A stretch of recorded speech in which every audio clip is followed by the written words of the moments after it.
அன்பியும் YouTube இல்லந்தோறும் இறைசாட்சி, உள்ளந்தோறும் மகிழ்ச்சி.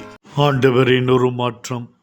ஆண்டவர் இயேசு பேதுரு, யாக்கோப்பு, யோவான் இவர்களை தாபோர் மலையின் மேல் அழைத்துச் சென்று அவர்களுக்கு முன்பாக தமது தெய்வீக மகிமையை வெளிப்படுத்தினர். அப்பொழுது அவருடைய முகம் சூரியனைப் போல பிரகாசித்தது. அவருடைய ஆடைகள் ஒளியைப் போல வெண்மையாயின.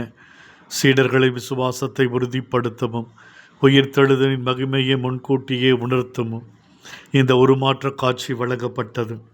பழைய ஏற்பாட்டின் சட்ட பிரதிநிதியாகிய மோசேயும் இறைவாக்கினர்களின் பிரதிநிதியான எலியாவும் தோன்றி உரையாடி கொண்டிருந்தனர். ஒளிமிக்க மேகம் அவர்களை சூழ்ந்தது.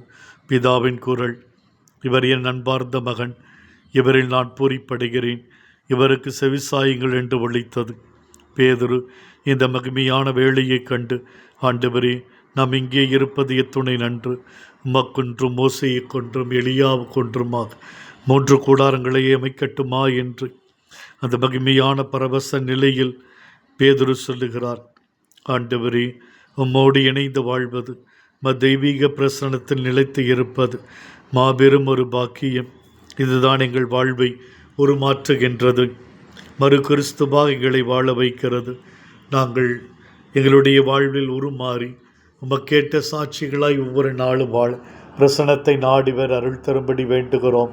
ஆமேன். இந்த அன்பியம் யூடியூப் சேனலை நீங்கள் ஷேர் பண்ணுங்க, சப்ஸ்கிரைப் பண்ணுங்க, லைக் பண்ணுங்க.